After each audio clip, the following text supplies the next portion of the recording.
Hello viewers, আশা করি সকলে ভালো আছেন। গন্ধরাজ ডিম ভাপা তো আমরা অনেক খেয়েছি। একবার এই গন্ধরাজ লেবু দিয়েই ডিমের আরেকটি পদ অন্যরকমভাবে রান্না করে দেখতে পারেন। স্বাদ আর গন্ধে এই পদ অতুলনীয়, খুবই শৌখিন একটি রান্না। আমার সেই সকল দর্শক বন্ধুদের জন্য যারা নিত্য নতুন কিছু ট্রাই করতে ভালোবাসেন। নমস্কার, আমি মৌ। আপনারা দেখছেন মৌয়ের সাথে রান্নাবান্না। রেসিপিটি ভালো লাগলে লাইক দিয়ে শেয়ার করে দেবেন। প্রতিদিন আরও নতুন নতুন রেসিপি পাওয়ার জন্য আমার চ্যানেলটি সাবস্ক্রাইব করে রাখুন।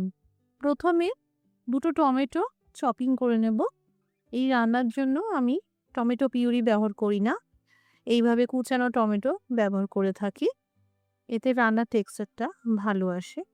তবে যারা টমেটো পিউরি দিতে পছন্দ করেন বা সুবিধা হয়, তারা এই টমেটো বেটে নিতে পারেন অথবা গ্রেট করে নিতে পারেন।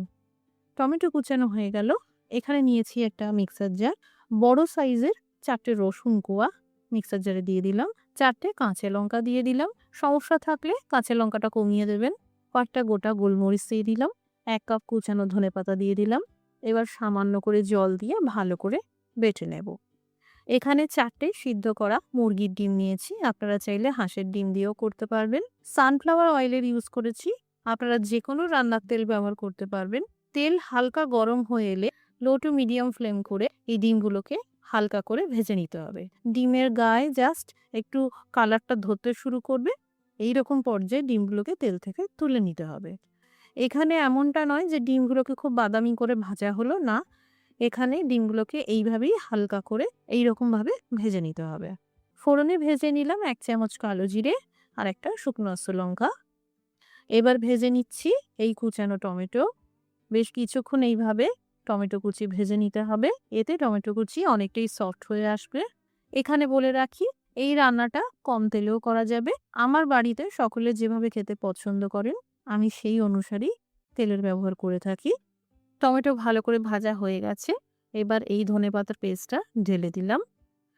Just 2 minute low to medium flame করে ভেজে নিতে হবে। এবার কম আঁচ করে ঢাকা চাপা দিয়ে আরও 1 মিনিট মতন রান্না করতে হবে। এই পেস্ট ভালো করে ভেজে নেওয়ার পর এই পর্যায়ে দিয়ে দিলাম তিল বাটা। এখানে 3 চামচ সাদা তিল মিক্সিতে বেটে নিয়েছিলাম। আপনারা চাইলে শিলপাটাতেও বেটে নিতে পারেন। যে পাত্রে ধনেপাতার পেস্ট আর তিল বাটা লেগেছিল, সামান্য জল দিয়ে ধুয়ে দিয়ে দিলাম।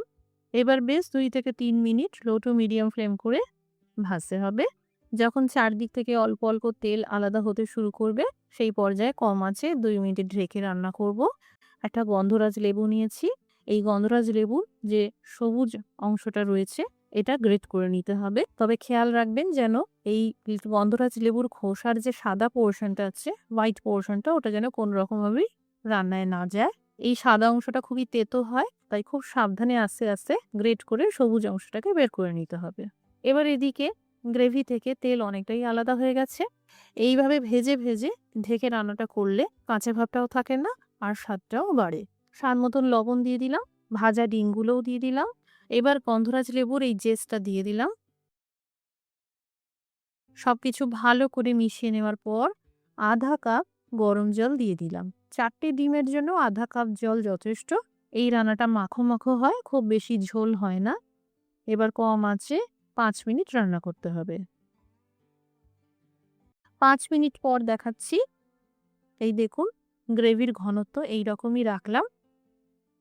দিয়ে দিলাম প্রায় আধা চামচ মতন হবে গরম মশলার গুঁড়ো। ভালো করে মিশিয়ে নিলাম। এই রান্নায় শুধুমাত্র এই গরম মশলার গুঁড়োই গুঁড়ো মশলা হিসেবে ব্যবহার করা হয়। তৈরি হয়ে গেল গন্ধরাজ দিয়ে সবুজ ডিম। চিরাচরিত থেকে একটু আলাদা কিছু রান্না করতে চাইলে এইভাবে বানাতে পারেন। জিরা রাইস, লেমন রাইস, এছাড়া শুধু সাদা ভাত দিয়েও এই পদটি অমৃত লাগে। বাড়িতে বানালে কমেন্ট করে জানাতে পারেন কেমন তৈরি হলো। রেসিপিটি দেখার জন্য অসংখ্য ধন্যবাদ। সবাই ভালো থাকুন, সুস্থ থাকুন।